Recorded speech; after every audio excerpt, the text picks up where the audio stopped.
Ladies and gentlemen, in case you didn't know, it's a Monday night. And on said Monday nights, you get your man right here, Cool McCain. And you also get on the other side over here, the other side, Playmaker. We in the building to bring you another episode of Monarchs of Wrestling. We're getting into it heavy tonight. Before we do, this ain't no normal episode. Shout out to 502 Angel Radio. Shout out to Real Wise Radio. And everywhere that you listen to this wonderful program in that, you'll be able to catch it on Rumble under the Cold as Ice Productions as well. So if you're on Rumble, you can check it out there too. But Rumble now? Rumble too, baby. Oh, yeah, and by the way, you also can listen and watch live on the Playmakers Blog YouTube channel and on the Playmakers Blog Twitter page as well. Tonight, we switching it up. Too much stone went down to keep the normal routine, so we got to go in a different direction tonight. As y'all can tell, Playmaker is very excited. Hey, man, I caught a lot of wrestling last week, surprisingly. Clearly. Surprisingly, I caught a lot of wrestling. We're going to start off with AEW tonight, y'all, so we're going to do a little flip. I want to say this. If Collision continues to carry on the storylines from Dynamite as they're doing, they continue to actually use it as a show that makes sense, we'll switch up how we talk about it too. But I want to give them a little time to see if I can trust them first before we start making wholesale changes. So I just want to throw it in there for y'all. I was like, well, Collision's been good the last couple of weeks. I ain't talking Collision. We need to give it a little bit more time. They need to show us that this is something they're going to continue to do. Anybody can do it for a couple of weeks. Show us. If you wanted to talk about Collision, you talk to that man right over there about that. Okay. I'm just saying. So that's why we're not at this time doing a lot of Collision in there. Every once in a while something big happens, but I'm starting to see it. If they're going to rock it, we're going to rock it. So coming off Grand Slam, they were in Arizona this past week. A lot of big things happen. We'll talk about the ones that are important. And the ones that are not, we can get to those later. But one of the better angles that they've built actually for a while here is this Hangman Adam Page and MJF. So a lot of hatred between these dudes going back 5 years. A lot of things were said both ways. Both guys handled themselves well on the mic. We know that Cowboy is going to be the hero because if you're going against MJF, he only wants to be a bad guy, apparently. The big highlight from this is MJF actually spit in the face of Hangman. He had the nerve to spit on somebody. That's crazy. And if you spit on somebody, just when you thought MJF couldn't get no more loyal, he proves you wrong and goes even loyal. When you spit on somebody, you gotta lose that match, though. I'm sorry. MJF better not win his match after spitting on that man.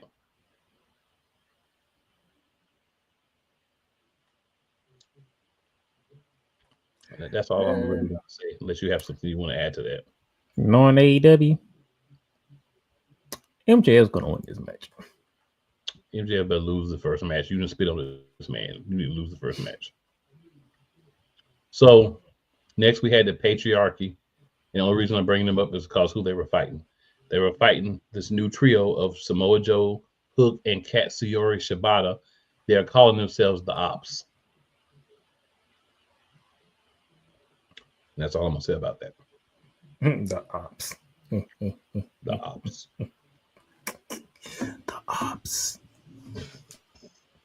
Come on, Samoa Joe. You couldn't come up with a better name. You had a whole breakdown for why they call themselves the Ops and everything. But now we had a street fight. Big Bill, Powerhouse Hobbs. Powerhouse Hobbs actually won. Powerhouse. Oh, he beat Bill. Great. Yep.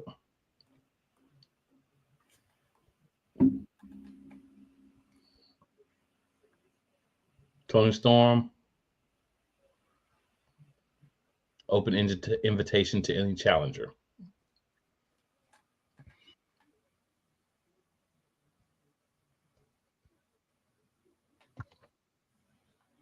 You don't sound a little enthusiastic about Tony Storm.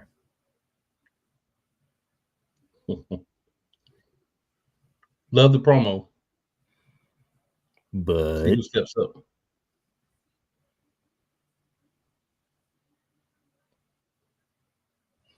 Well, I feel like there's a butt in there somewhere. No, that's it. We had the Murder Machines, two of the people from the Don Callis family.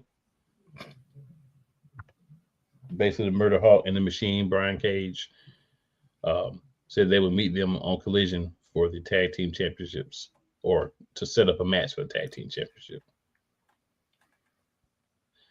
Gabe Kidd will be appearing on Collision as well. So then we have a little segment where basically Willow Nightingale tried to do an interview. Shafir choked her out again and stole a camera. Yeah.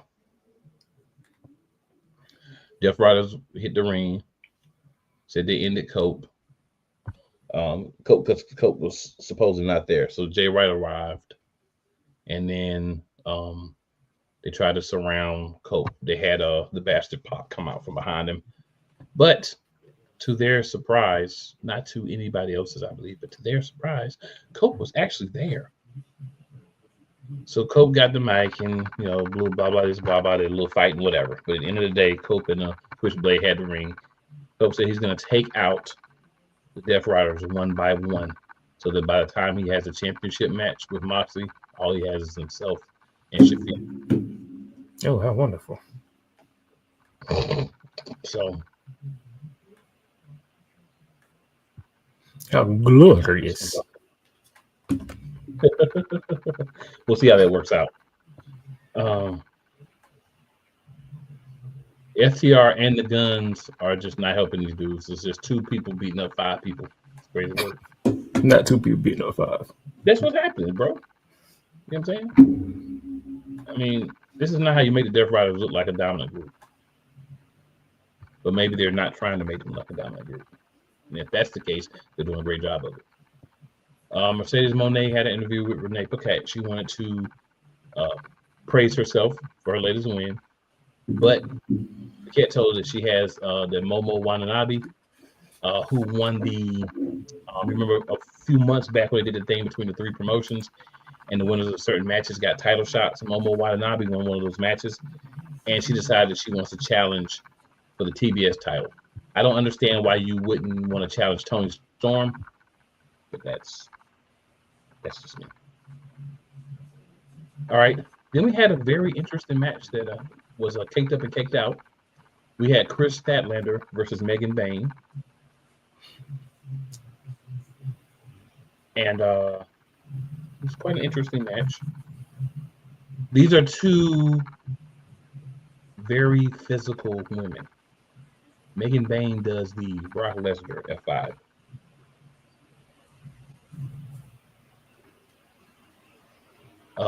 Penelope Ford seems to have this little partnership with Megan Bayne, and that's how she was able to get Statlander in a position to hit her with that. Statlander doesn't have a friend because she turned on her friend and now she's trying to get her back. But luckily, Thunder Rosa came out to help her.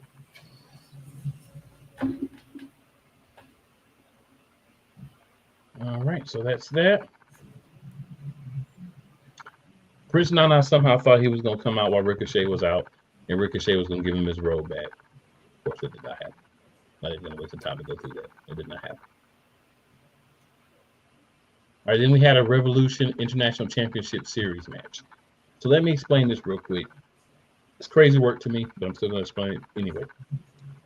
So Orange Cassidy and Roderick Strong, two former international champions, had a match. The winner will face whoever is the champion. Well, no, the winner will face the champion at All in London. And then whoever wins that match will then face Kenny Omega for the championship. Unnecessarily over convoluted, in my opinion, but that's what we got. So in that match, Orange Cassidy won.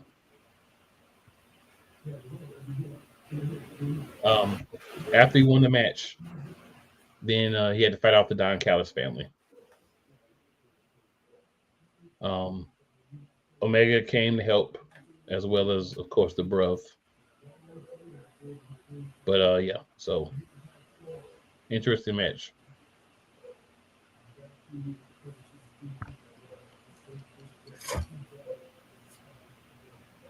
So not a dominant, like amazing episode, but one of those that actually makes sense.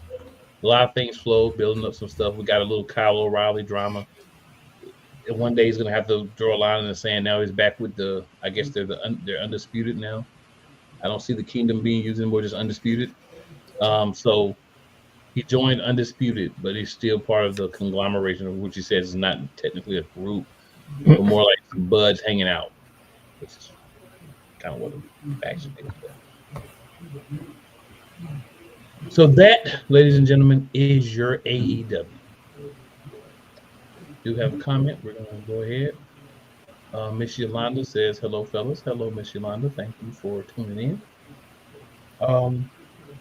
So we're going to take us a commercial break here. Once we return from that, I'm going to actually let Playmaker talk the TNA stuff too, because I know he's ready.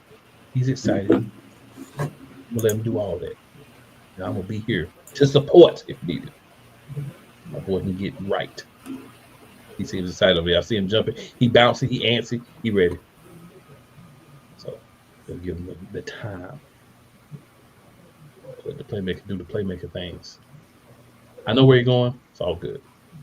All right, y'all. Let's get it. Poppy J. You got the option to cry for the government. You got the option to protest. You got the option to keep buying. But this is also an option. Wise El Jefe. We're the first tech geeks. We're the first gamers. We're the first everything. Everything. Like Gen X's, we are the ones. BS3 Network proudly presents the crew from the New York boroughs who never wants that smoke. Nah, they want that fire. Poppy J and Wise El Jefe. Fridays at 9 p.m. Eastern, 8 p.m. Central. Check your local listings for your viewing and listening pleasure. Drew Willingham. In this case, yeah, you put the blame on Kyle Shanahan for apparently not preparing the team enough for the overtime rules, supposedly. Cole Johnson. Peyton was considered the winner, and he was the darling of all darlings for Gerald. With a special appearance by Tyrone Alizé McDummy. Ain't nobody calling me. Text delete, delete, delete, delete, delete, delete. Join these two football enthusiasts as they give you Total Football Talk. Live every Monday at 4 p.m. Eastern, 3 p.m. Central on the Sertoba Media and the Comey Media YouTube channels. Whether it's the men's college game, the way that this season has been going, yeah, anything is possible. The women's college game, And how passionate Ancient Reef was at that press conference, they got their mojo now. The WNBA, AJ Wilson, Brianna Stewart 1 and 2, followed by Brittany Griner, Aaliyah Boston, Jackie Young, or the NBA. The Lakers had a 0.8 chance of winning. And then what happened in the fourth quarter? LeBron James by himself outdid the Clippers. You will get any and all of the information right at your fingertips or your earlobes. Join the Playmaker as he breaks down all things basketball in Shooting Lights Out on the Playmakers blog, network, YouTube channel, and where you can find podcasts.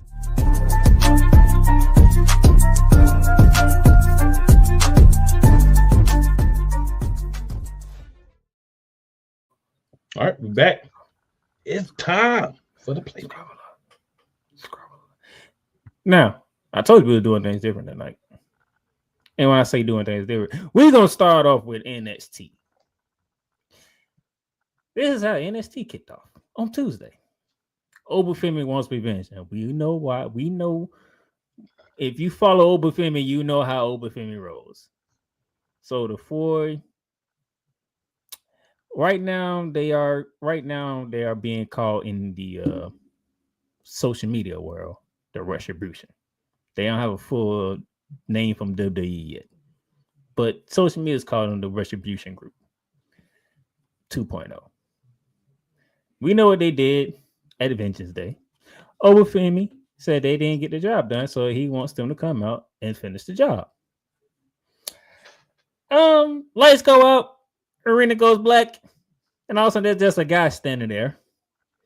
And as the camera is zooming in on this gentleman, who has a belt, by the way. We don't know what belt it is, but he has a belt, by the way. Zooming in, Booker T loses his mind. And this is where I turn to my co-host to introduce the mystery person.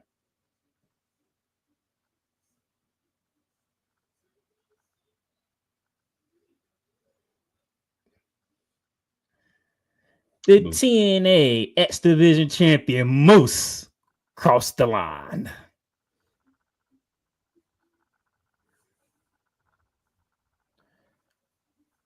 The arena NXT down in Orlando loses their mind. Vince Joseph loses his mind. Corey Graves, he don't know what to say. For the first time, Moose has stepped inside a WWE arena in a WWE ring, and he is face to face with the NXT champion Obafemi. You can feel the attention. You can feel the excitement. You can feel, as the final boss would say, the electricity in this moment of Obafemi and Moose face to face in the ring. This match is going to happen, but I'm not going to spoil it yet.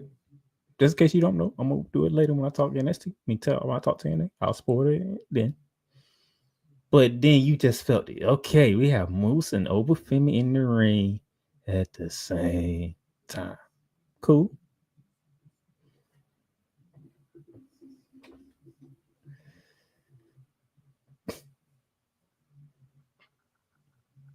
Wonderful moment. But we still have a show to get through, all right? So we had that happening. We had a triple threat match to determine the number one contender for the North American Championship. Carmen Petra going against Kalani Jordan, going against Jada Parker. And by process of elimination, you probably can figure out who won this match. Also with the help from my boyfriend, too. That's right. Carmen Petra gets the win by pinning Kalani Jordan 1, 2, 3 after Jada Parker did the damage. This Park and them cakes. This ain't bad either. But the celebration did not last very long because the former champion, Miss Fallon, and Fatal Influence decided to make a statement. They beat up on the number one contender until the new North American champion, Stephanie Vaquero, came out. When she came out, the NXT Women's Champion came out, Julia. But Fatal Influence has the 3-on-2 advantage, so that didn't go according to plan. And then the Juggernaut came to save the day. And Fatal Influence thought that was it. Jordan Great Garden said, no. You three would like to have a fight? The three of us would like to have a fight, so we want to see y'all tonight. That would be your main event, which we'll get to later. Speaking of tag team matches, so Ruka and Zaria took on the Meta Girls.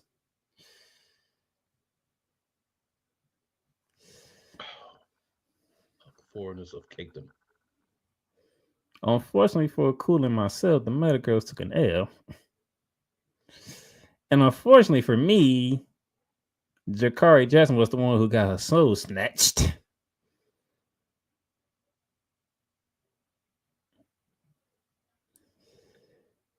But hey, so Ruka and Zarya, they got the dub. Shout out to them.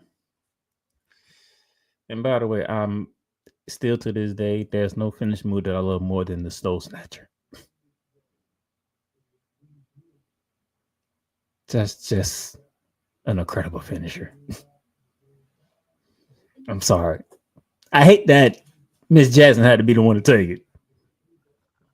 I'm sorry, Miss Jackson. I am for real. You know how I feel about Miss Jackson. So it's like, damn. You know how you feel about Miss Jackson. How I had to be you. Well, in logical sense, I know why I had to be her. Last Legend is the money of the group. Okay, I know this. Mhm. Okay, you don't want the money of the group taking the finisher. Yeah, and she could take a L and it's all good. But damn, Miss Jackson deserves better, in my opinion. Then we get to the contract signing that we all been waiting for, and we finally got a name. Before he could sign that contract, before we found out what the name was going to be, All Ego Empty Page decided to come out.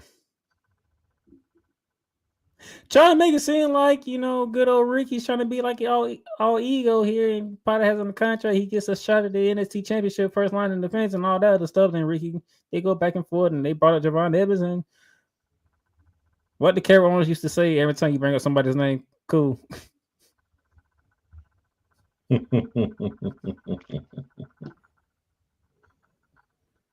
What did Carol used to always say? You can't say somebody's name and not expect them to show up, right? Right. So guess who showed up? Javon Evans, and he ain't come talking either. He came with a fight.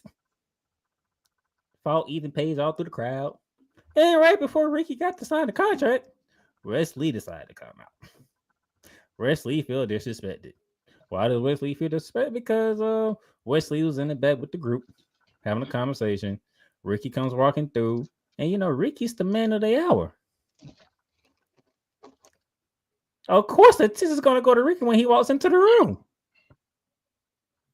Wesley needs a hug. His character needs a hug. Or, Wesley was talking on that smack, and Ricky said what he said, and he was getting ready to sign the contract, and then Wesley decided to jump. You know what Ricky did, right? Popped him right out the ring. And then he signed the contract, and then we got the name, Ricky Saints. Now, before y'all decide to, if anybody is upset about the name, well, he hopped on Busted Open the day after to talk about the name change. Did you know that Ricky is from New Orleans? Did y'all know that? Oh, can I make a...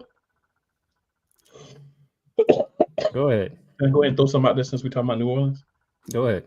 No, actually, no. I'm saving that. I'm saving that to SmackDown. Fine, sir. Fine. Literally, the man said it on SmackDown. That's why I did it that way. Ricky's from New Orleans, so he felt like he wanted to represent New Orleans the best way he can. So he chose the name Saints. Do you have a problem with the name change, sir? No, because it's something that he decided to do. For me, if the company's forcing a name change on a person, that's when I'm like, whoa. If the person is saying, I wanted to be a different name because I wanted to separate myself from what I've done previously, I don't have a problem with that. So that's why he's going to be called Ricky Saints going forward. He wanted to represent home.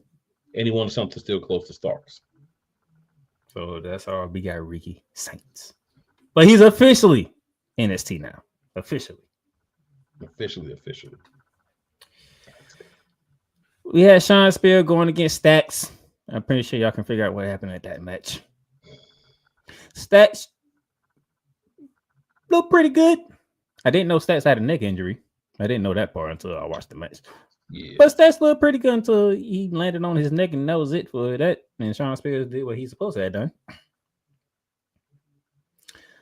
Early in the day, we saw Eddie Thorpe talking to Ava. And I forgot the two guys' name, but they was trying to stand up for Chase U. And they decided to put Andre Chase in a match with Eddie Thor, who else coming off beating Trick Williams at Vengeance Day, in which nobody saw coming. And so when you have Andre Chase going against Eddie Thor, I'm pretty sure you know who won. But after the match, somebody gave Eddie Thor a good old warning. Cool. You want to talk about who gave him that warning? I'm gonna let you talk about it, sir. Well, you gonna let me talk about it? Come on, you gotta get this. This is your boy. This is the homie. I know, but I'm gonna let you. You got it. So for once, the man let the hair down. It was Trick Willie, by the way. He let the hair down. He let the hair down. Said, you thought you was done with Trick Williams? Got another thing coming, sir. You ain't done with Trick Williams until I say you're done with Trick Williams. Which I feel good now because Trick Williams ain't going out with an elder 80 thought that shocked the whole world. You know what I'm saying? You had to come back from that. Like, you can't let that ride. I was trying to figure out, is this how we're gonna send Trick Williams to the main roster? Okay, we're not. Good.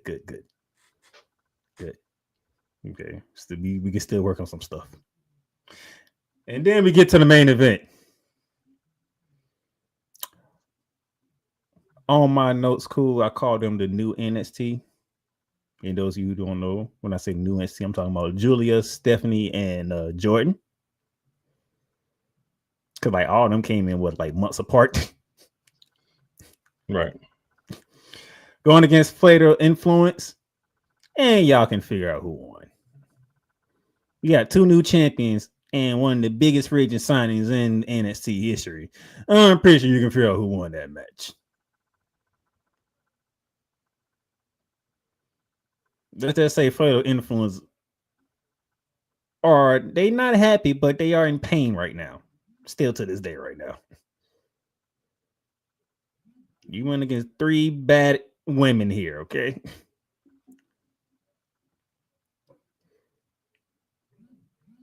So that was NXT on Tuesday. Anything you want to say?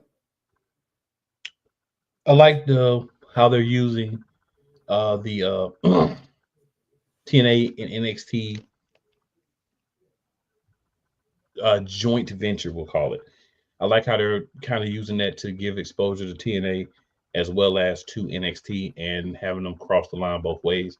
I think this was a great move, and I think these are two promotions I would say right now are similar.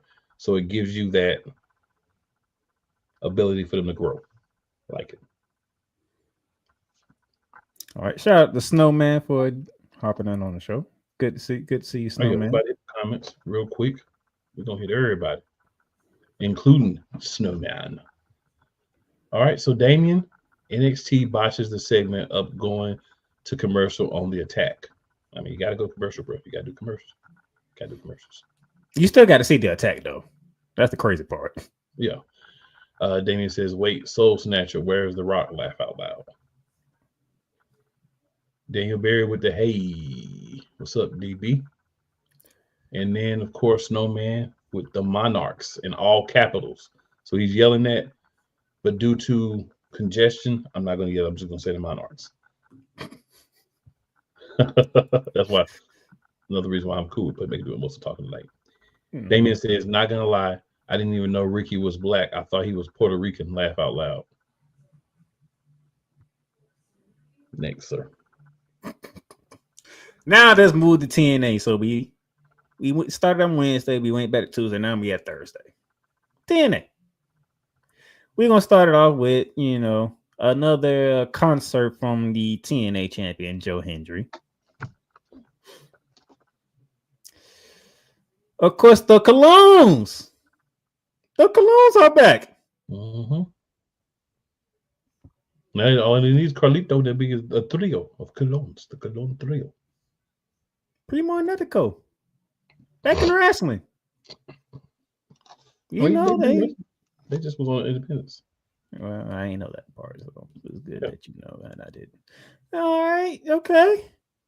talking to Joe Hendricks, felt like it's about to be a 2-on-1 assault that's going to come at some point in time. And as they got closer and closer to the ring, the lights come out, and you heard a guitar string. Okay. They got somebody else that like playing guitar besides Joe Hendry? Yes, they do. Elijah shows up on TNA, formerly known as Elias. And Ezekiel. What? I just have to throw that in there. What is going on here? When I say I watched a lot of wrestling, that's why I say I watched a lot of wrestling. What is going on this week? I know we're on the road to Mania, but Mania is not until another 7 weeks.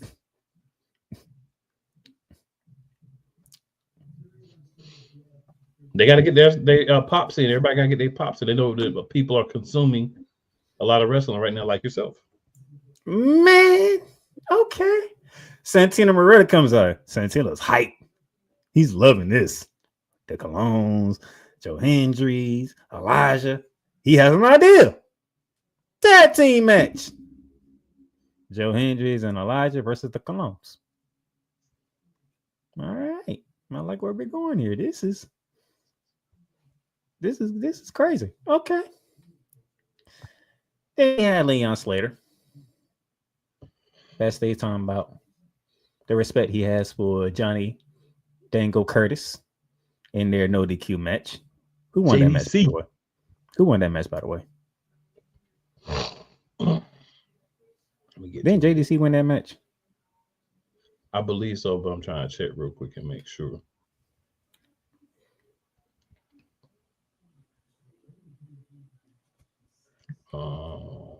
While he's checking that out, so far down the card. The Colognes got a backstage interview, and they were saying that the wrong people are at the top. Yeah, JDC won. The JDC won, okay. Referring to Joe Hendricks being the champion, and they wanted to correct the wrong. We'll see how that goes in the main event. Sounds the like Rascals. We've heard before. Yeah. We had the Rascals going up against Tyson and Tyreek in tag team action. The Radicals won because Wesley tried to do heelish stuff, but Ace Austin interfered. So not a good week for good old Wesley this week. That's why I need a hug. And then we have something called the First Class Penthouse. Now, AJ Francis doing his thing. Went off.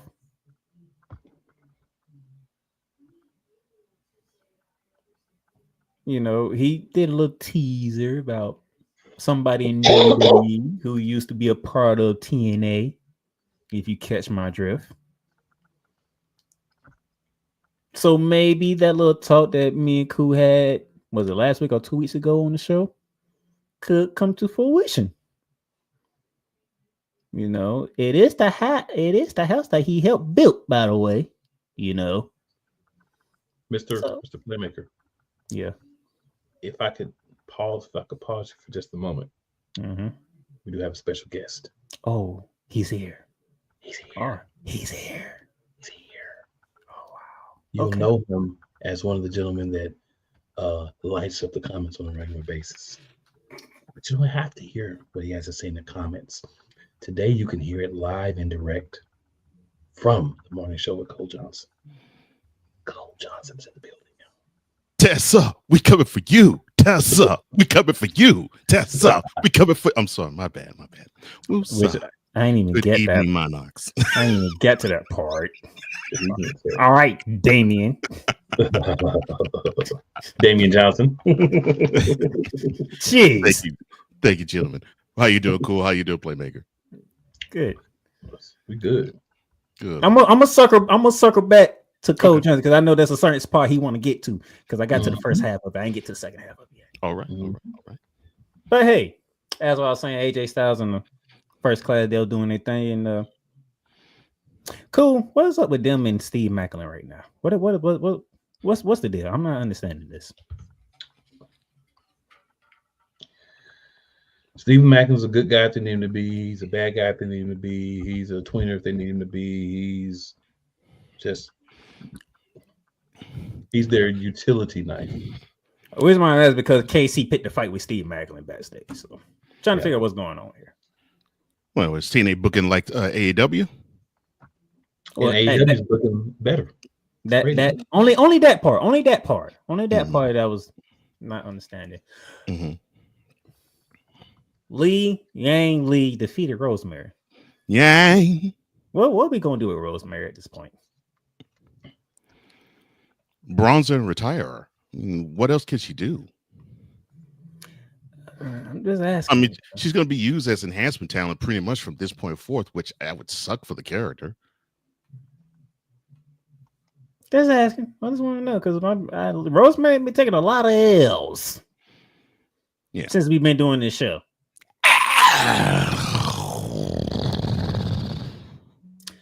To the part where Cody Johnson decided to come in. Tessa Blanchard was supposed to have a match Thursday night. She refused it and decided to talk to the crowd. And that's what you want to know. That's where Cody Johnson comes in. Those are the chant what the crowd was chanting to Tessa Blanchard. Tessa, we coming for you. Tessa, we coming for you. Tessa, we coming for you. Tessa, that was the first one. Coming for you. They did another chant. And it's the most popular chant going on in TNA right about now. I could do that chant, but I love the Tessa will come for you a lot better. Everybody knows the chant because it's what people talk about on social media when it comes to Tessa Blanchard. So she a racist. Yeah. You're a racist. You're a racist. Yeah. Santino comes out. So who do you think you are? You don't pick when you get to wrestle. That's my job. But I tell you what, though, I'll let you get ready for this week, but you will compete next week. And if you don't compete next week, I don't think we have the soundbite for it. So, Cole Johnson, I need you to do your best Vince McMahon impression. If Tessa Blanchard doesn't wrestle next Thursday, fire. That will be happening. Nevertheless, we know Tessa Blanchard is going to wrestle next week. So I love that one, Damien. I'm gonna keep that. But I would do Euro Balea. That's what I would do. I'm sorry, my bad. Wow.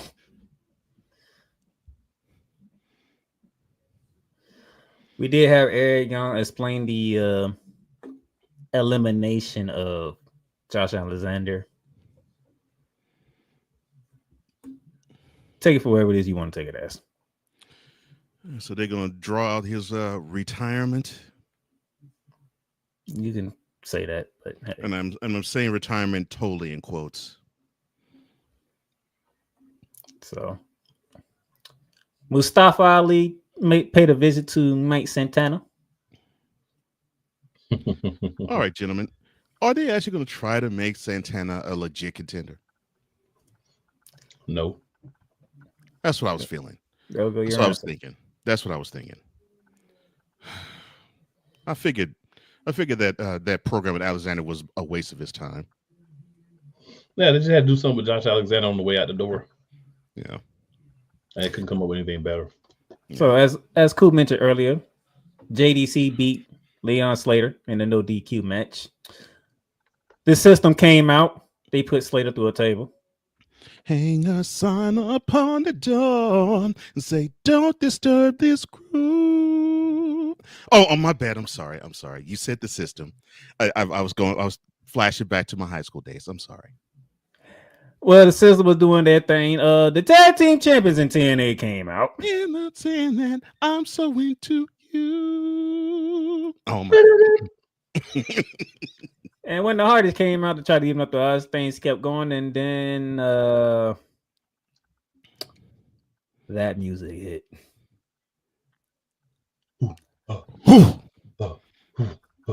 The ruler, NXT champion, he returned the favor and stepped over to TNA. He crossed the line. He crossed the line. Yeah. And then the system went packing away, including Moose. Moose was grabbing everybody running. It's ironic. When he was on NXT, he was walking up in there. I'm Moose. And all that. Then you get TNA, my man, and turned into a coward. Quick. I don't like that, man. I don't like that. That cheapens the match. You can say that, but could it be surprising that he didn't think over people would actually come over that quickly? But he just looked scared though. The scaredness. That's my issue. He pulled his Kevin Hart. He wasn't ready.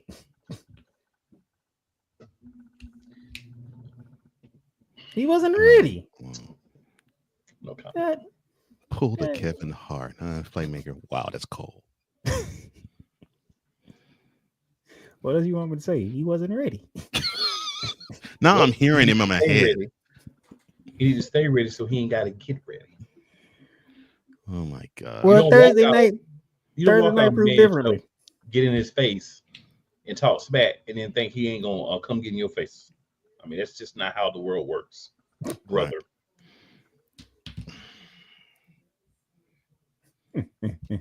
Just saying.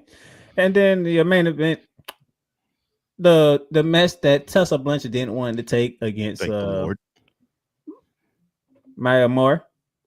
The women's champion took the match, and Marsha Slamovich, and it's the TNA women's champion. You know who won, so I don't need to say nothing else on that. A better substitute. Awesome. Nice. So, I'll take Slamovich over to Blanchard any day of the week. Comics, commercial, and then it's the rest of WWE. The rest of you already went through WWE? I did NXT and TNA together. Oh, okay. Damien says, speaking of NXT and TNA, what's your thoughts on the CM Punk lawsuit? Do you think it will affect the partnership, or is TNA better off releasing Ryan Nemeth? They need to cut Nemeth off quick. I mean, what value does he add to TNA? He's Nikki's brother. Whoopee. So he's Nikki's younger brother. Joe Hendry said it best. Yeah. Joe Hendry said it best in 15 seconds. I mean, what benefit does he have to TNA? TNA should say, look, son, you shouldn't even file that lawsuit. Bye. We wish you good luck in your future endeavors.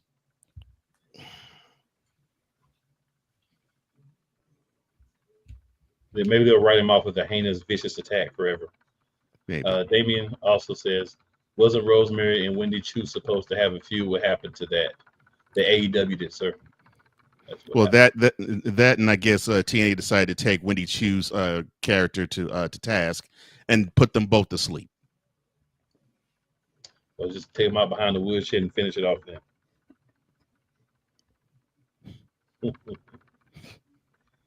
Damien also says, you're a Hogan, with several rolling and laughing emojis for those who are listening on the radio.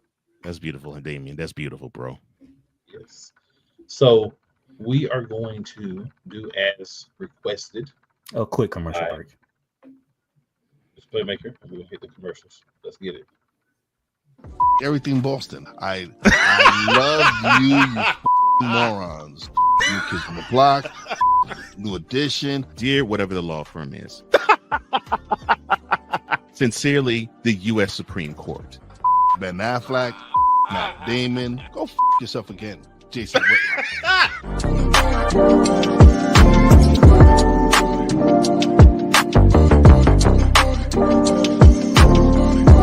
Join the transporter to Hades. Your butt and gut becomes one.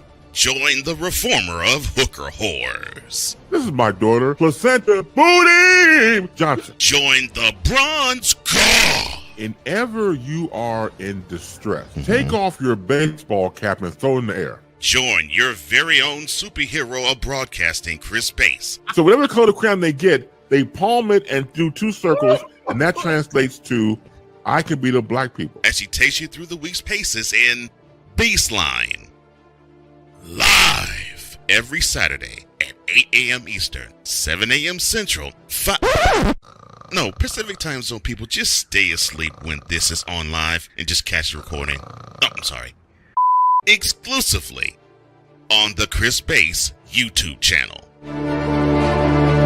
Whether it's news, the largest egg producer finds bird flu in chickens at a Texas plant, weather, devastating tornadoes rip through the heart of the United States, inspiration, a breast cancer survivor completed the journey of chemotherapy, and now begins a future one of matrimony or sports. Michael Jordan is shown on a photo with Diddy. LeBron James has a video extolling the virtues of a Diddy party. This has been yet another beating a dead horse presentation. We got you covered. BS3 Network proudly presents The Morning Shift with Cole Johnson, live every weekday morning beginning April 29th at 8 a.m. Eastern, 7 a.m. Central.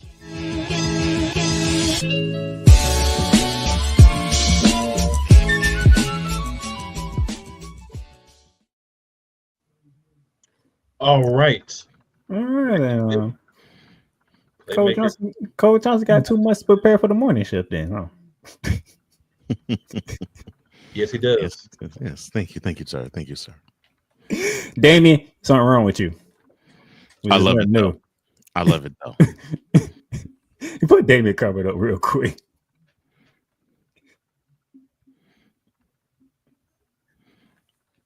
Damien says, when Oba came out pushing the system out the way, I had Ludacris in my head. And for those of you who may not be familiar, it doesn't catch you right away, he's talking about the song that he does with one, who is it? I-10, and I believe that Mr. Cal, called Move Trick. Not Mr. Cal. Get out the way. Mr. Cal. Get out the way. Get out the way. And then Anthony's in the building. Anthony says, what happened to Jay and Ripley being a thing? They're still trying to push that as a thing. I mean, well, IWC is still trying to push that as a thing. Ridiculous. Maybe if Jay wins the world championship, then they can be a power couple. Maybe for 2 or 3 months before Jay loses it to Roman Reigns. I mean, before Jay. I personally think he's gonna lose it back to Gunther personally. And right now the whole world is doing right now. Right. That's why you go ahead and give him about 3 months with it to make everybody happy.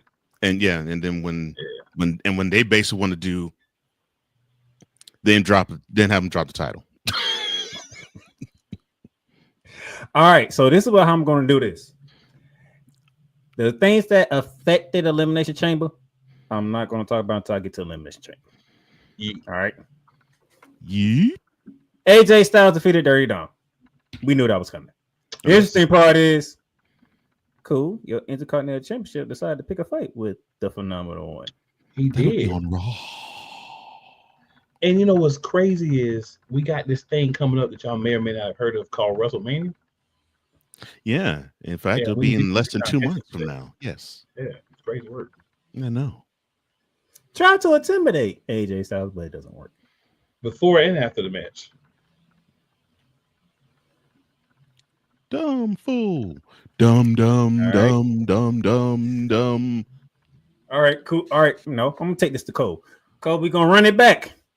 When I say run it back, because Dakota Kai defeated Ivy now to become the #1 contender for the Intercontinental Championship, which is take place tonight on Monday Night Raw.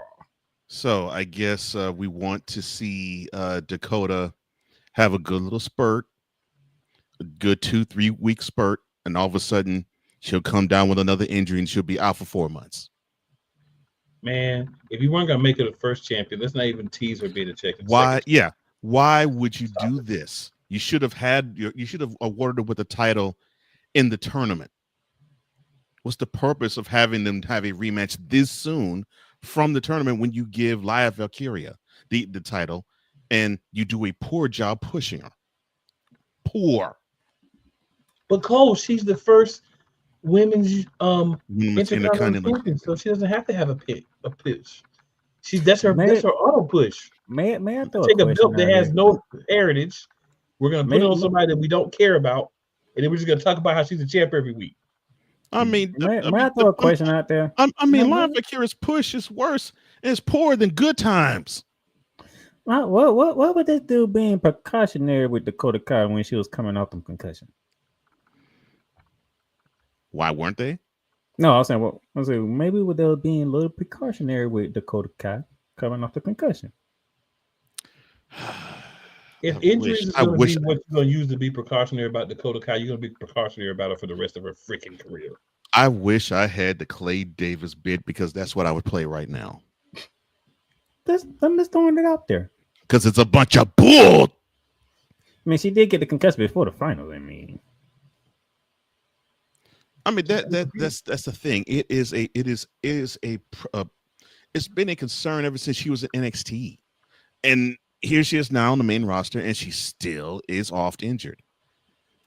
And I get that you have the IWC, Internet Wrestling Community. Want to say, well, why'd you put the title on Lyra? She's put the code. She's more deserving. Idiots. Let's move on. Maybe 2-3 weeks of action, then she's gonna be injured for some freak way, and she'll be gone for months. And Lyra Valkyria ain't gonna defend the title, but 3 times in the next 8 months anyway. Right. I think she's only defended it once before now. I mean, yeah. Moving on. Damien says Braun Breaker's IC title reign isn't any better. All I'm gonna say to that is facts. Oh, and in Shin's case, title reign is awesome too. They should have a staring match for the title. Doodoo sauce. Whoever moves loses. Anyway, go to now. I understand what they was doing. They could have, just to be honest, if they're gonna do this, they could have had Gunther use Jay music. It would have been funny.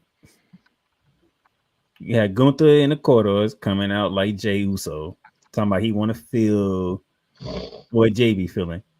If he was gonna do that, have him play the music too. I'm thinking they're probably gonna do that somewhere down the line.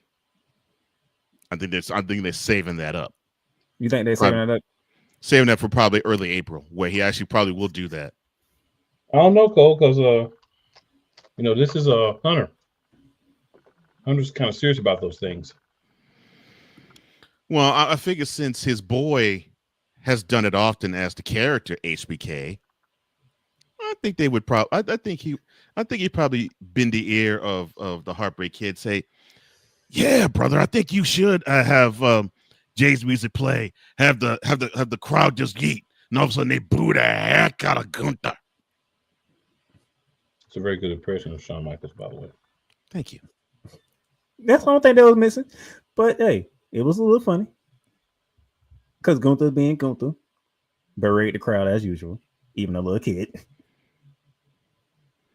Well, he's an awesome heel. Gunther is an awesome heel. I love the fact he knows how to be a heel. I wish more heels were like him. And of course, that leads to a brawl between the two combatants weeks before Mania. You got to be separated. Well, actually, months before, but yeah, that too. But then we get to Penta going against Pete Dunne, thanks to Ludwig Kaiser. Penta gets the dub over Pete Dunne, and then the three of them start brawling after the match, which means I'm getting a triple threat match down the line. I just don't know where. WrestleMania. Hopefully on the episode of Raw. I want to be on Raw. It's fucking WrestleMania. The way Cole Johnson does that is hilarious. They're gonna pour us and Pennett's gonna go over. I'm sorry. Next match. Go ahead, play me next match. All right. The next match I want to get to, I'm gonna say that because that's part that affect the Elimination Chamber. Oh, that was a good match. So, I'm sorry, but we're gonna move on to we ain't gonna talk about Sami Zayn yet, but let's just talk about Karrion Kross talking to Sami Zayn. How do we feel? I guess they're gonna try to do Kross Zayn WrestleMania. I guess. I don't know how I feel about that though. I know I don't care. That's the reason. That's the rationale. Cool. I'm like, what investment should we have in Karrion Kross? Because you have given us the only one thing you've only given us with Karrion Kross is having a failed faction, and AOP's gone again, and so bad you fired his people. And the claim to fame for him is, well, he's a great dark arts guy because he approaches faces and all of a sudden they turn heel 1 or 2 months after the first conversation he has with them. Well, and you have this. Why don't you try to run with that? And you might have something with him, but no, he's insignificant. He's talking to you, Triple H. This ain't. Yes, Mr. Levesque, I am talking to you. Yeah, and this is one of your boys too. I mean, look, you went on your knees. You went on your knees. You grabbed him by the joystick and you slobbered him in NXT. But all of a sudden, you don't have any time for his joystick now. There's so many other joysticks on the main roster, so it's hard. Oh my god! What? That was good, cool. It just came to me.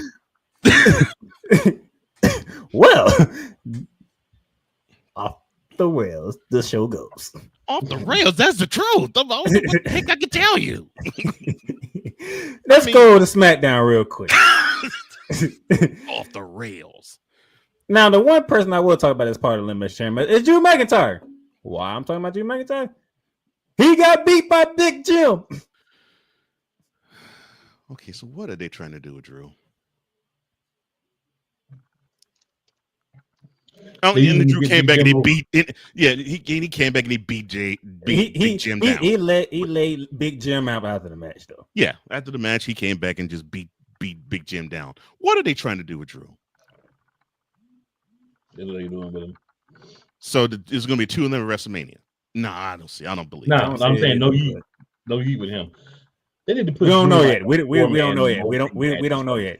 That's a question. We got a question mark by Drew McIntyre's name. Okay, we got a question. Maybe Drew will be the one that's in charge of the little fake. Oh Lord, not that again. You still finna push that narrative? The fake shield. I do not need a Shield 2.0. Oh, you mean the ship that sailed? Yeah. It's not a narrative that I'm pushing, sir. You be seeing it. Well, I mean, they're pushing it in NXT. Yeah, I ain't doing it. I say retribution. No, they say retribution. That's you did. Me said. But you did. They ain't say Shield. They said retribution. I'm sure you did mention that last episode. I ain't mentioned that. I ain't mentioned that last episode. Yeah. For future endeavored possible people. Now, decided to beat down champions in NXT. Now, forewarning, ladies and gentlemen. Forewarning, ladies and gentlemen. Those of you who are listening to us live on the Real Rise Radio. Forewarning. Cole Johnson might be going off when I say somebody's name. So we had a tag team match. We had The Miz and Hayes teaming up against R-Truth and somebody that's supposed to be from Louisiana because he had the initials LA, but he's not from Louisiana. He lives in LA. He's from Maryland by the name of LA Knight. Get this stepping fetch it mother off my screen. Get him off my screen. I don't need to see him anymore. The crap of him tagging the wrong guy ain't funny.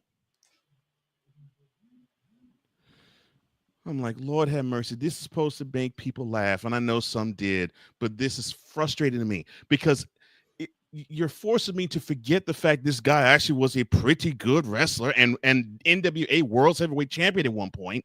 I don't even think about that part of his career. Now I think about him being basically blackface, but you don't have to put paint on his face. Get him off. And yes, I'm looking at you again, Mr. Levesque. Get him out of here. He'll be 53 next month. He is more than worn out his welcome. Bye. Go. By the way, cool.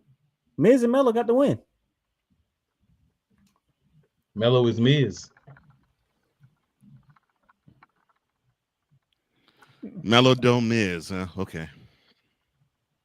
Yeah, Mello don't Miz. Or you can do Miz's money. I'd rather Miz's money better, but Yeah, they were pushing Melodome Miz. I'm like, okay, that's fine. So they can have fun outdoing each other because they want the spotlight more. That's nice. Unfortunately, they had to deal with the doggone minstrel show as one of their opponents. That's why I gave you a fair warning, because I knew as soon as I said his name, Cole Jones was going to go off. That's why I gave you a fair warning. Our mother freaking truth. It's a doggone lie. All right, cool. Women's champion took on Candice LeRae. She defeated Candice LeRae, but unfortunately, her and her partner for Elimination Chamber got laid out by Nia Jax.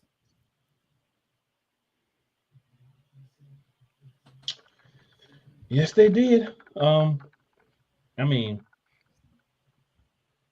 this is typical Nia Jax.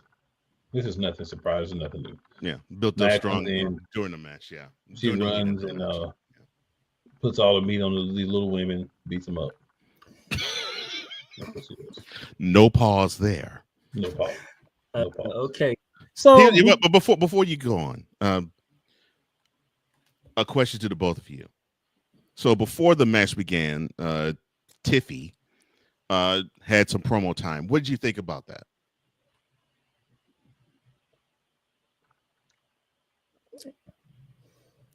I think I'll start to get really into Tiffany's promo as we get closer to Mania. Because at some point it's gonna start becoming her and Charlotte. But right now she's focusing on other things, but it's finna start becoming her and Charlotte. I think after Chamber is gonna be becoming her and Charlotte. My answer. Shoot, sir. Oh, thank you. She sounded too scripted. I'm like, come on, man.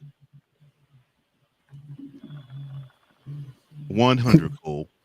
I'm like, this is supposed to be the hottest woman on SmackDown that you got, and she could. People would probably want to watch paint dry than to have her talk.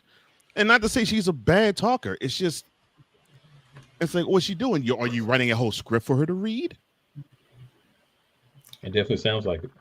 Speaking of the women's, we were supposed to have a match between Liv Morgan and Naomi. That didn't happen because Liv Morgan and Raquel Rodriguez decided to get paid back for what happened on Monday night. If you don't know what happened on Monday night, well, let's just say Raquel is not part of Elimination Chamber because of Bianca Belair and Naomi beating down Liv Morgan. By the way, how did you feel about the homage to Bring It On? That was nice. I was not upset. I'm with cool. I wouldn't have said it all. Not the fact he said it in a whisper, like that was beautiful. I was like, oh, and see, and that leads me, it leads me into and since you're on that subject, Mr. Playmaker, it leads me to a breadcrumb that we heard on SmackDown as well when Bianca said we've tried to page Jay, but she hasn't returned our texts. That's an interesting breadcrumb. It's a breadcrumb, but me and Cool, we still on the bandwagon. Bianca. I get that Bianca is the female Cena, but I think sometimes you might have to say, screw that. Let's see if there's some meat on the bone in the opposite direction. They're not gonna want to lose their money though, Cole. But if they do run that way, it would mean that they think Jade could actually be that person. From the logic that you two have, I would say the answer to that is no. I would agree there that they wouldn't turn her. We can start back around when we get to Elimination Chamber. I'm gonna skip one part of SmackDown for right now because I want to get to this. This is what Cool McCain has been waiting for months and months and months. Cool McCain has been waiting for this. Why did I say not this? Not DIY. DIY versus Pretty Deadly. No contest. Why it was no contest? Because the Street Profits showed up. Not only did they show up, they laid out the entire tag team division. Well, except for the Los Garzos. They didn't lay them out. But they didn't show up. Right. Motor City Machine Gun laid out. DIY laid out. Pretty Deadly laid out. All by the Street Profits. You run up, you get done up. Okay.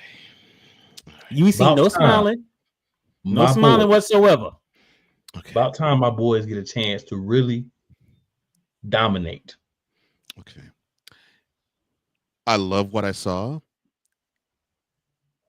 I just don't want them to Nia Jax them, where they look strong in programs leading up to the big match, and then they take the pinfall in the match because they look too strong in the build-up. And if they're gonna pull that crap, break them up. Because it's a waste of our time. We're gonna make them look strong only to crap on them and just destroy the momentum. But what I did like though was in the midst of the beatdown, the crowd didn't know how to take it. They didn't know if they wanted to boom. They didn't know if they wanted to cheer him. Their jaws were dropped. They're like, what in the world? Whoa. I loved that a lot. You know what I loved? I'm going to tell you what I loved. I'm going to quote John Cena. Ruthless aggression. Yeah. This is a Street Profits we've never seen. Now, the only thing I'm going to ask Hunter and whoever the heck else I is in already know charge. what you're finna add, because as soon as I heard it, I was like, yep, cool. Probably gonna mention that. We I knew need it. new music for the Street Profits. New You music. don't need to swag like nobody can no more, unless you're going to remix it and make it a darker version. If you can give the new play new music, then you can give them who you actually look like you're trying to push new music. New music, give them the belt sooner rather than later, and stop And the belts jerking. need to come at WrestleMania. And stop WrestleMania. jerking. Yeah. And stop jerking their chains. And stop jerking the fans' chains. I'm like, come on, man. I knew he was going with the chain jerking.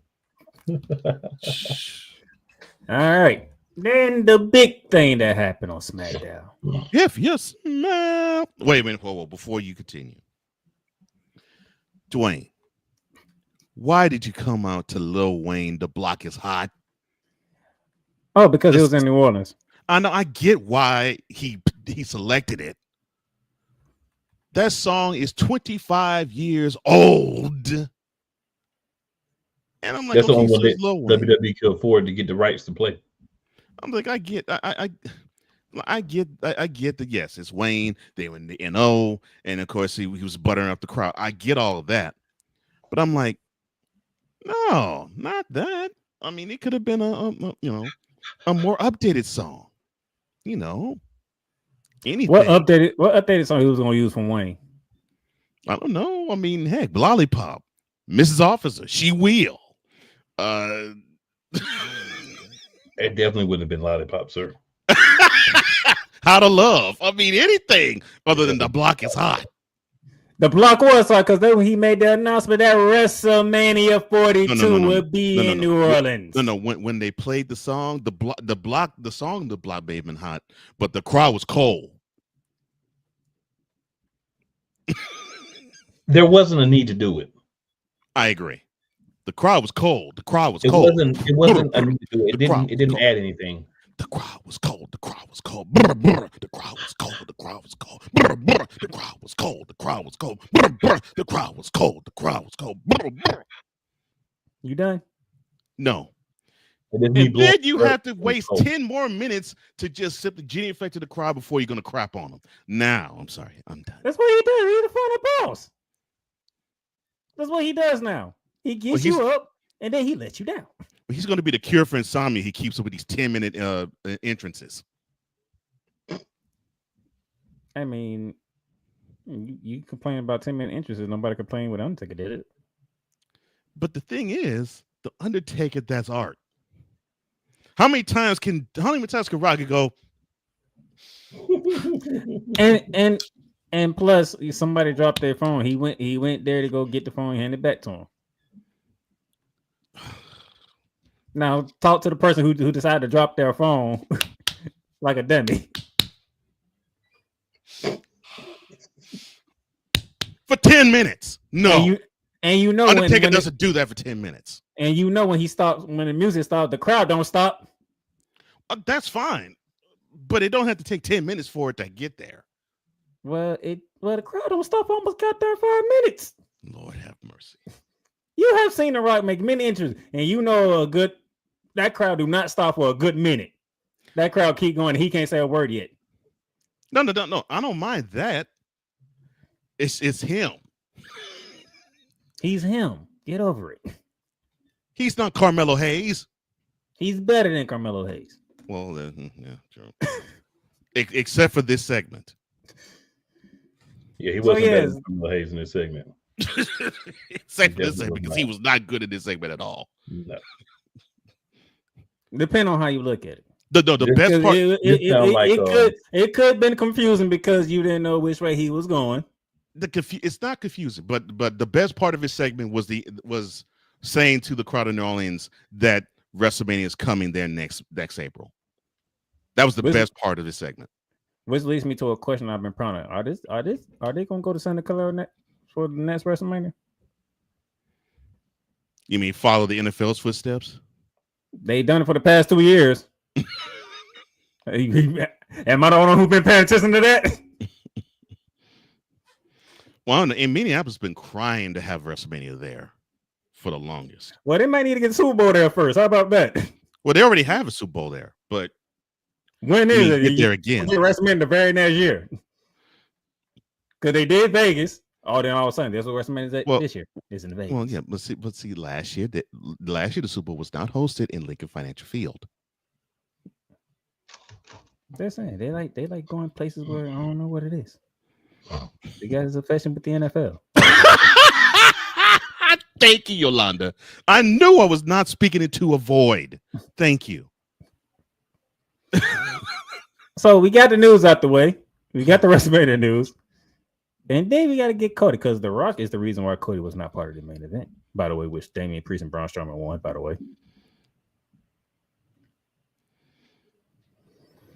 Okay. Comment before we go any further. Go ahead. Better hurry up because you know we got Elimination Chamber. It's getting on my nerves. That figure ain't got goosebumps every time. Thank you, Yolanda. Exactly. I'm like, stop drinking that tequila. Y'all keep on. Playmaker gonna jump through the screen. Good. Talking about his boy The Rock now. Good. He be trying to get me to go jump through the screen ever since he met me. So good. You tried to do it with me. That's a Super Bowl waiting. That's a coach. That was the main goal to get me jump through a screen for whatever reason. That's like his number one goal. Because you seem so calm behind that pop guard. I like you more animated. When it need to be. It just can't happen all willy-nilly. You heard such an entertainer. Willy-nilly. Willy-nilly. I knew that would get him. Good one. I knew that would get him. Good one. So now we get The Rock and Cody Rhodes. Now we get a look behind the curtains of what been taking place between The Rock and Cody and Rock. All the flour has been thrown to Cody Rhodes' way. For the last 10 months, yes. Which everybody is upset with because you were just trying to destroy this man at Mania. Last year. Now, all of a sudden, you throwing roses to this man, giving him his flowers. Now, I know how that could confuse some people. That doesn't confuse me. Me. Then he saw something. I want you to be my champion.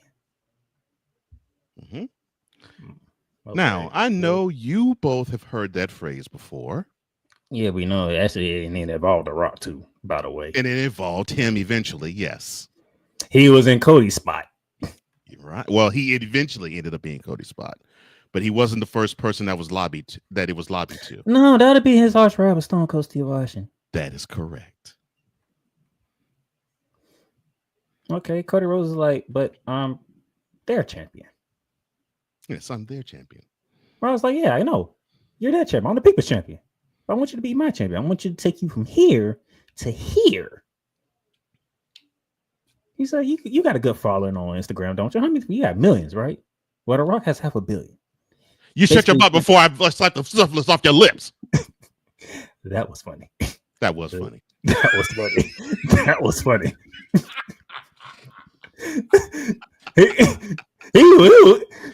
The tone that he used too made it even more funny. He was very serious. Yeah. You shut your mouth before I come out there and slap the syphilis off your lips. That was beautiful Like, time. wow. Too. Trying to have a moment here. Yeah. Oh, I love it. And I love the woman was like, he called me out. Yes, that was beautiful. That's what me and Cool be talking about. People do that so they can get caught up by The Rock. Well, It's like a goal for them. Well, I mean that happened all the time with Flair. I mean, you had people when Flair would as a heel would talk, that you had signs up there they held up. Hey, fat boy here. Just so he could say shut up fat boy to them. Okay. And Rock was saying he can make all Cody Rhodes' dreams and aspirations and desires come to fruition if he'll be his champion, be his brother. And he said, all I want is that. What, you mean the title? You want this title, that. No. Listen to me. I don't want your title. I want your soul. When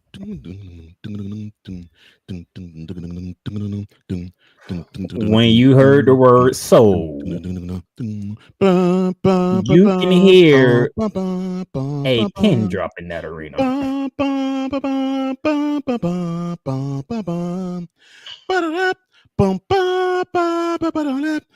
And here's the crazy part. Here's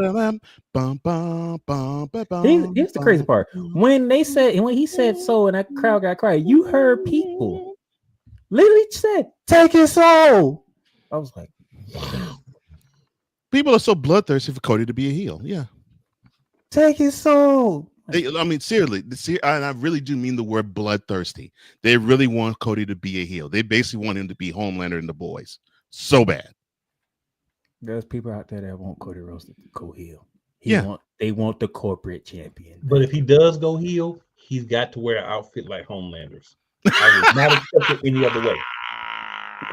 He wrestles. Oh, you're approving of a heel turn from Cody Rhodes? He wrestles with a cape. Did you listen to me on the way to this last year? Did you not listen to me?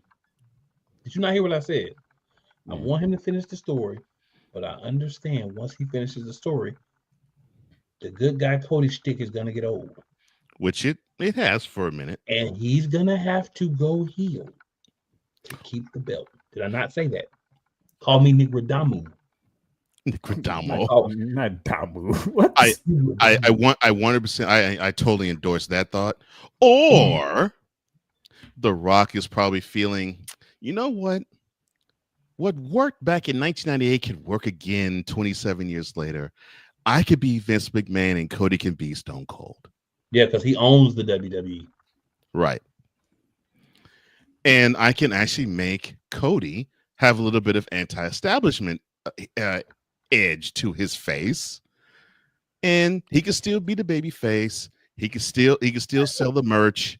And he will get cred. He will get edge. And he actually would be even more loved. I'm thinking that's the road they're going to go now. And that's how we're going to slide into our Elimination Chamber preview. So, what do you think? Does Cody Rhodes say yes? Or does he says no when he meets the final boss in Toronto? No. And the answer will be revealed this Saturday at Elimination Chamber in Toronto. No. Cool says no. The answer's gonna be no, and Cody's gonna get his butt toe up the frame. Right after he says no. It would be great if it's Hikuleu and Lance Anoa'i that come down and beat his brains out afterwards. It may be Solo. Unfortunately, I don't think it's gonna be any of them. It should that would be great if it were, though. It would be. I don't think it'll be any of them. I want it to be, though, because I think it'd be cool if Rock is gonna build a corporation of his own, but with a Samoan edge to it. Yeah, I think that'd be cool. Okay. Now. Oh, what do you think, the playmaker? Scotty, say yes or no. I'm gonna say no for now. Okay. But do I think Triple H, The Rock, Nick Khan believe that a heel turn is coming for Cody? Yes. The Cody Rhodes believe that a heel turn is coming for Cody? No. That's the thing. Heck, even Undertaker said he thinks Cody would be better served as a heel in an interview. I think Cody Rhodes been the face for so long. He doesn't want to go heel. Yeah, he's been a face for what, 7 years now? Jeez. Well, he was a heel for some of his time in AEW. If he was here for all his time at AEW. Not all of it. Well, a good part of it though. Well, but they tried to make him a tweener, but I looked at him as a Cena babyface. So that's that. Next match, I'm gonna go ahead and get this one out the way. Mm-hmm. Nia Jax, Candice LeRae going against Tiffany Stratton and Trish Stratus. We know who's winning this match. They got to put Tiffy over. I say, Tiffy and Trish in Canada, and plus it's Trish's hometown. Yeah. And yeah, they got to put Tiffy over. Yeah, she's got to look strong somehow. Unfortunately, I think she won't. It's Tiffy time because I think Charlotte will probably beat her up after the match. All right, let's get personal, shall we? Unsanctioned match. Sami Zayn, who wanted this match, versus Kevin Delusional Owens. You're going to hate how I'm going to say this. Owen should go over. Actually, that's who I'm going with. Yeah, Owen should go over. I'm going Kevin Owens. You can't have him be delusional, and you can't have him just snap and just destroy people, only for him in when you get to the nut cutting part of the program, have him lose. He consistently because he was made to look weak when you did this with Rhodes. Now you're gonna make him look weak with Sami Zayn. No, you got to make him look stronger. Cool. Agreed. So but Sami's going to put up a wonderful fight because he's probably the best. He's probably the best underdog fighter, underdog babyface since Bryan Dempsey played the role with Daniel Bryan in his run to the title. What was it? 11 years ago.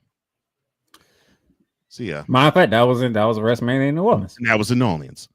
Not the last time it was in New Orleans. The first time it was in New Orleans. But yes. All right. Let's go to the men's Elimination Chamber match. I'm gonna say the women for last because that one has some juice on it. It has a lot of juice on it. Damian Priest. Okay. Logan Paul. Okay. John Cena. Wow. Seth Rollins. Hey. You and CM Punk. Well, yeah. And I think I'm missing somebody. Oh, Drew McIntyre. Hey. Oh, yeah. Who's fighting Cody Rhodes at Mania?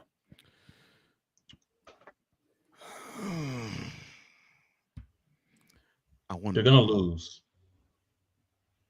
So who can absorb the loss and it doesn't hurt them? It's not going to be Seth Rollins, I don't believe, because I believe him and Roman and Drew and all them, they got a little thing they're going to have to settle in some kind of multi-person match. So you taking out Seth Rollins, you taking out Drew McIntyre, and you taking out CM Punk. They only left with Damian Priest, John Cena, and Logan Paul. It's not going to be Logan Paul. No, because the world would hate that. And plus he doesn't deserve it. He just came back, so nah. John Cena, Damian Priest. Damian Priest deserves it more. Gotta go with Priest over Cena. Damian Priest deserves it more. So by process of elimination, the Monarchs are going Damian Priest to win the Elimination Chamber. Except I'm not. Except I don't like it. Because I think Cena's gonna go over. You think Cena? I think Cena's gonna go over. I want Priest to go over though. Because but I personally think they're gonna probably pair off Priest with McIntyre. And I think they're gonna have Punk, Rollins, and Roman go at it in a triple threat at WrestleMania. That's what I think. So you Logan Paul and John Cena in your elimination. Oh, look at Paul. Bump looking Paul. He should be the first one eliminated from the match. Which he will not be. He won't be, but he should be. Let him do his flippy crap, and then when all 6 are in there, somebody pin his behind and get him out the ring. Maybe Big Jim comes out and takes out Drew McIntyre. That'd be cool too. So we got one for Damian Priest. We got one for John Cena. And I'm saying it, not rooting for it. I'm just thinking. I'm just looking. Honestly, because I wanted to be the John Cena has to beat at WrestleMania. So, but I think it's gonna be John Cena too. I actually think it's gonna be John Cena. I wanted to be Priest so bad, but I think it's gonna be John Cena. I hate same. I wanted to be the big Puerto Rican Nick. I mean, Damian Priest bad. I do, because I love that brother. But the emo Undertaker. Yes, I love the emo Undertaker a lot, but no. I don't think he's gonna go over. I want him to badly, but I don't think he is. I've been thinking about this. Earned it. He has earned it, but he's. I thought about this long and hard, and yeah, got to be Johnson. Got to be at WrestleMania. So yeah, your biggest match, and you doing a retirement tour. John Cena getting a title match. It just makes all the sense in the world. Yeah, and you're gonna give him a big send off. And personally, I think it's not his last match. It is his no. I'm gonna give him a big send off WrestleMania wise. I mean, and so I think one of the biggest things he's gonna do is probably do the honors for somebody. Although I know it's not gonna be his last match of his career, but he's gonna do the big. He's gonna do the. To me, this is how I look at it. He's gonna do the big honors, and he's gonna put over Cody. Now let's get to the women as we get ready to cross the 8 o'clock mark on the East Coast. The surprising Roxanne Perez. I really like her. I hope they do not ruin her at Raw. She's not winning. I know she's not winning, but I hope they don't ruin her. Can I get to the combatants first, sir? Oh, I'm sorry, my bad. Not you. Roxanne Perez. Well, Roxanne Perez. The WWE Women's Tag Team Champions, Naomi. Hell yeah. Bianca Belair. Wow. Liv Morgan. Hit me. I'll see her. What is not that's your girl. Not that's your girl. Bailey. Bailey Cakes. And Alexa Bliss. Crazy Cakes. All right. Let me see. There's so many ways you can look at this match. Oh, you like that, huh? Cool. Yeah, I bet you do. Anyway, you can look at this match. First off, before we talk about this match, there is a tag team championship match between Bianca Belair and Naomi versus Liv Morgan and Raquel. Tonight. Y'all hear me say this right now? Tonight. You took it right up my mouth. Yeah, Liv and Raquel are going to be champs again. Liv and Raquel beats Naomi, and Bianca Belair become the new women's tag team champion. That takes out Liv Morgan in the Elimination Chamber match. Correct. Mm-hmm. Now, this is where the brainstorming starts to really get thick. Brainstorming. You have Naomi in the match. Get your feelings. You have Bianca Belair in the match. You wanna be loved by me. The Jade Cargill incident has resurfaced. Oh, my bad. My bad. And there's a interesting wild card in this whole scenario. Wild card? Yes. What say you, sir? Cool McCain. Who took Jade Cargill place at War Games? Bailey. So while everybody's focused on Bianca Belair and Naomi, you do have a third member who somehow benefited from War Games, thanks to the. So here's the way you have to look at it. Naomi and Bailey is one of those two. I agree. It could be both of them. Because guess what? Who was out there when they was putting Jade in ambulance before Bianca left her match? Bailey and Naomi. Oh, I forgot Bailey was out there. I know Naomi was out there. Bailey was right there too. I'm getting the feeling it's going to be a double turn. I just don't. No, not a double turn. I'm sorry. It's going to be a two-pronged turn, because double turn is someone has to turn face to heel and heel to face. But it's going to be a two-pronged turn. Two people are turning heel. I know that much. It's either going to be Naomi and Bianca or Naomi and Bailey. I think it'll be Naomi and Bailey. I think that Crazy Cakes wins the Elimination Chamber. You saying Bailey's winning the chamber? No, Crazy Cakes. Oh, Alexa Bliss. I would love. I don't. Here's why. She's going dark. I think y'all. They teasing it. They are teasing it. Might be getting a female fiend. They are teasing it. I mean, and think about it. Mm-hmm. Here's my thing. He's saying Alexa Bliss. I can hear Alexa Bliss, but for some reason, they've been wanting to do this match for a very long time, and I have a feeling because I think they're going to pull the trigger. When Naomi and Bianca lose that title tonight, that opens up Bianca Belair. That is who I think is going to win it. But see, this is where I think so that's who should win it, I believe. But I think they're going to have Naomi and Bailey make sure she doesn't win. I get your logic, but the two finalists are the last two people: Crazy Cakes and Power Cakes. I agree. I agree there. I think they're gonna make Alexa looks real strong in this match, but I think it's gonna be somebody from doggone it. Bianca technically is SmackDown too, but well, it doesn't really matter. It needs to be somebody. It don't even matter. Whoever wins is facing Rhea. I know that, but I mean, yeah. But I was thinking the people from Raw. Liv, Thank you, Yolanda. Thank you, Yolanda. Yeah, let's see. Yeah, Liv. She's not coming to the chamber. Roxanne, she's not gonna win either.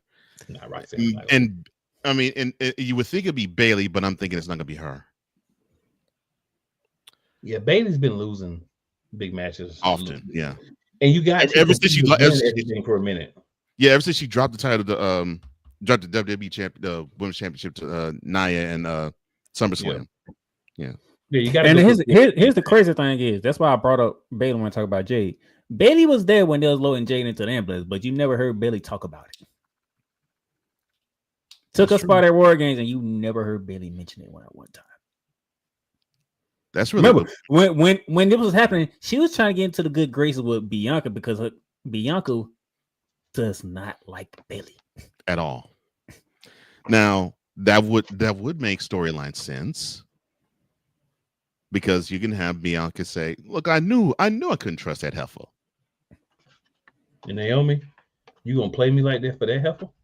Mm-hmm. Yeah, and Naomi and Bailey have been good friends. Yeah, Naomi and Bailey like this. So yeah. So to your point, cool, you might be right. Although I think the juice is having Bianca turn heel, but I get why. I fully get why that won't happen. Here's the thing: somebody asked Bianca Belair about turning heel. She said if she was to turn heel, it had to be something big. And I don't think this is big enough. She doesn't mind turning heel, but if she's going to. She said she's going to turn heel. She got John Cena. I know she doesn't mind it. It's just I agree with her. It has to be something big for her to do it. This isn't big enough. I would if they're going to pair off with her and Jade, I would actually have to have Jade actually fake the accident, and then that's how they tangle. But have her be part of it, yeah. Nah. This isn't big enough. This isn't big enough to turn her.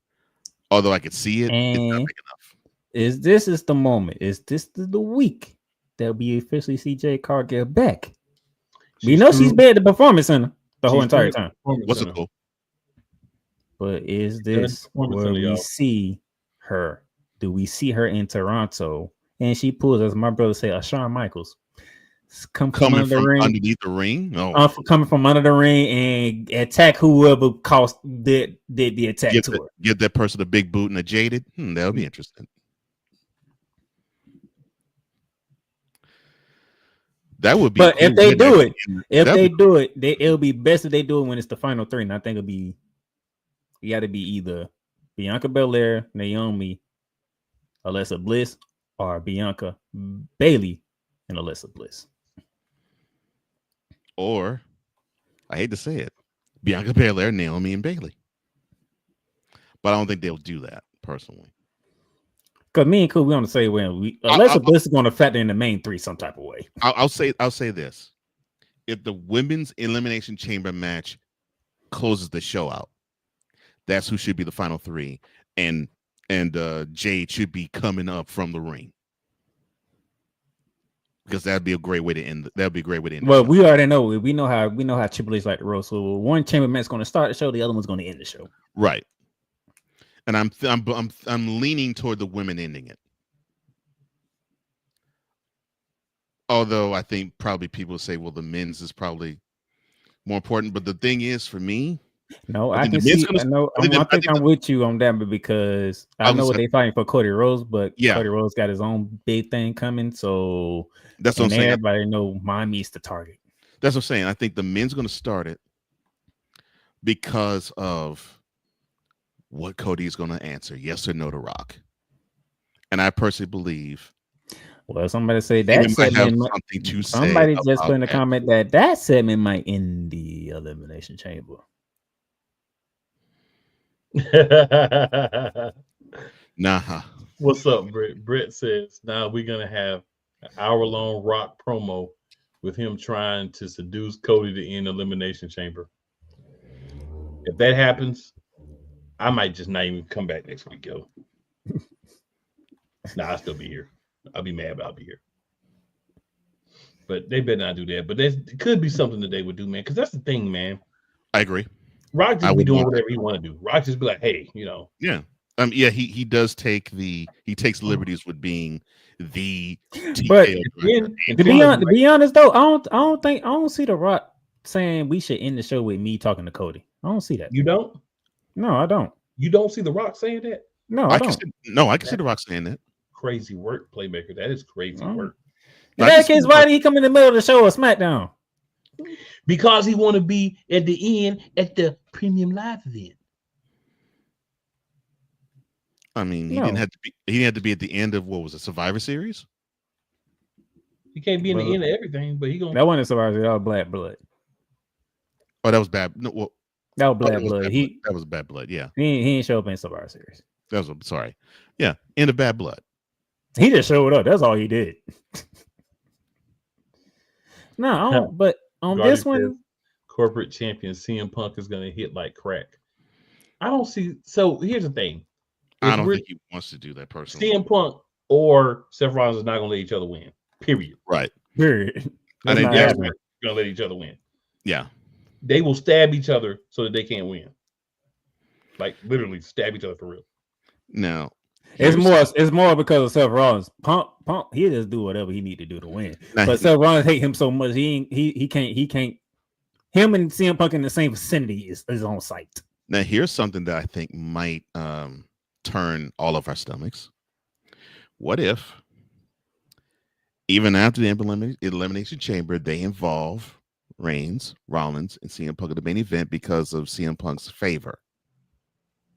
You see, we ain't forget about that favor. We know that favor got something to do with WrestleMania. We already knew that. We just don't know in what capacity, but it has something to do with WrestleMania. Mm-hmm. Yeah. And remember, we haven't seen the Tribal Chief since the Warrior Rumble. So correct. So it could be one of those ridiculous fatal 5 ways for the title at WrestleMania, which would be ridiculous, but I could see them doing it. No, I'm thinking I'm still rolling with the triple threat match between Reigns, Punk, and Rollins. Just pure hatred. I'm with that too. A number one contenders match at WrestleMania. I don't think you've ever had that. Yeah. Backlash number one contenders match. I like that. Mm-hmm.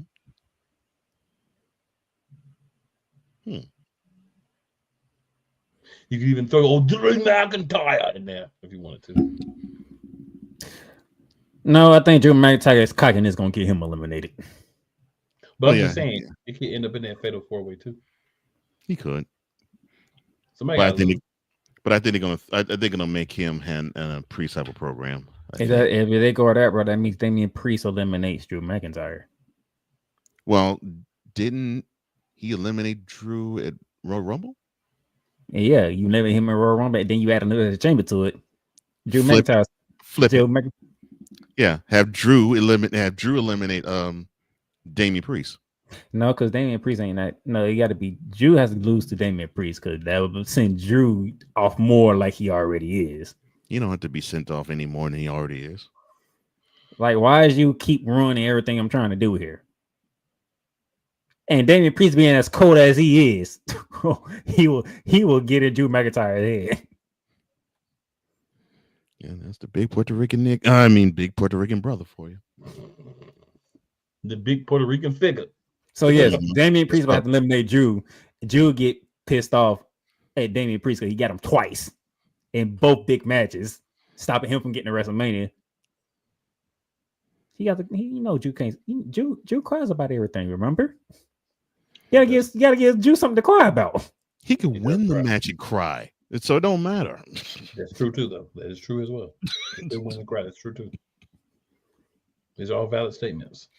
I won the match, and you mean to tell me you all booed me, and you didn't appreciate a real man winning the match? Yeah, he'd boo about. He'd cry about that. So I mean, Damian Priest eliminates Drew McIntyre. That sets up WrestleMania for them. Screw you and screw all of you. Lose the Big Jim. What happened to the game I love? Yo, they building up Big Jim. They building up Big Jim like they should have last year before they had that match. They're actually building him up. He should be finally building him up. He should leave United States champion. Yeah. Because what is Shinsuke doing with it? Nothing. Not remember. And what they and what they're doing with it, cool. They're going slow with it, cool. They're going slow with Big Jim. They're taking it slow. Yeah. All you gotta do is, it's not hard to beat the fake Sith. No, it's not. I love that. I love that. Fake Sith. I like that. Well, once the fake snip get rid of LA Knight first. Yeah. You forgot that part, didn't you? No, I didn't. LA Knight. No.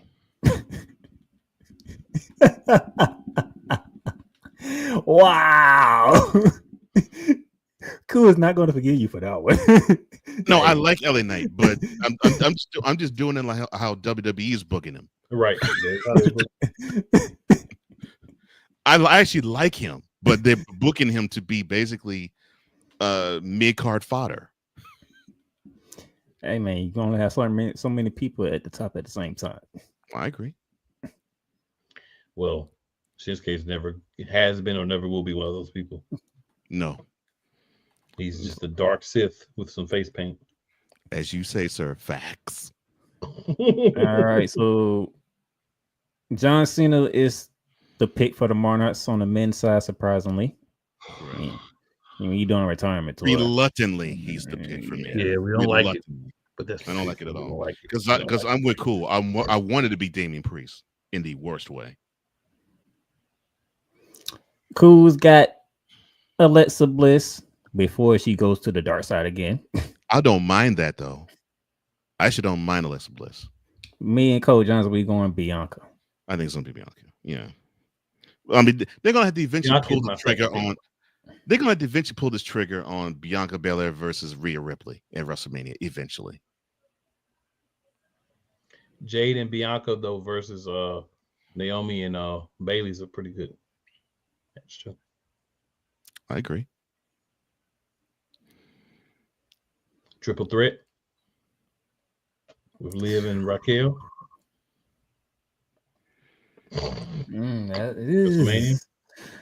We will see starting tonight. So what they're going to turn Liv and Raquel face? Nah, triple threat. Liv and Raquel never be face. No, he's saying they automatically in because they'll be the champions. Yeah. Oh, I agree. Jade and Bianca would be the faces. And then Naomi and Bailey would be the heels. They'll be the super heels. They'll be super heels. They'll be the super heels and Liv Morgan. Liv and Raquel are probably the super heels in anything.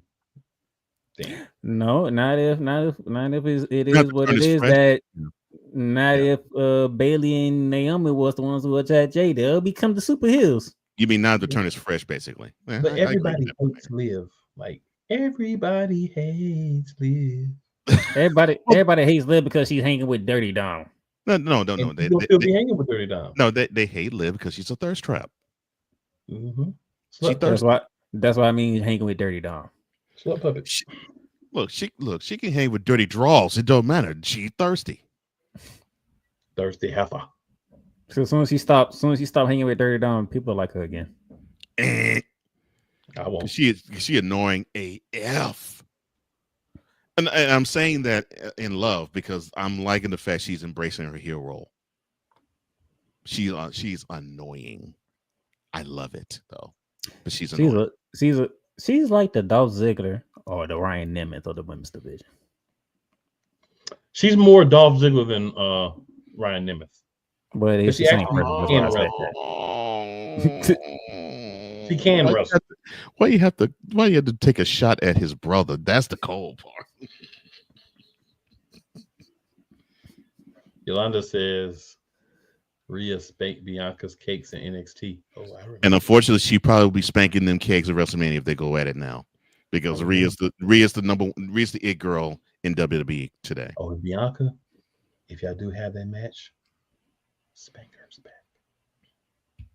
Yes, I remember that. That was before Rhea decided to lose to Charlotte, and then become the goth girl. Yeah, and then it sent her into the goth direction that she's at now. Yeah. All right, man. We went 17 minutes over than we normally do. Y'all lucky. But we're on the road to WrestleMania, so this was happens. It probably won't be the last time. It probably won't, because when whatever happens at Chamber going into next week's Raw, might be a lot of stuff to talk about. But as The Rock would say, know your role and enjoy the ride that we are taking you on to Las Vegas. The problem with Rocky is he's driving drunk.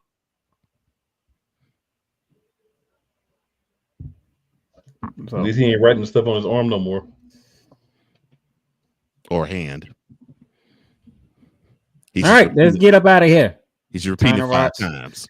It's time to begin the go home week for Elimination Chamber. All right, good people. Enjoy. We got 2 things for you. Number 1, make sure you tell 4 people who you think are your friends and you think like you, and 4 people who may not. Just because they may or may not like you does not mean they won't like us. Actually, they will like us. And number 2, it's never where you start. It is always will be and always can be and shall be where you finish. That we out. And Rocky should not be at the bar. But he will be.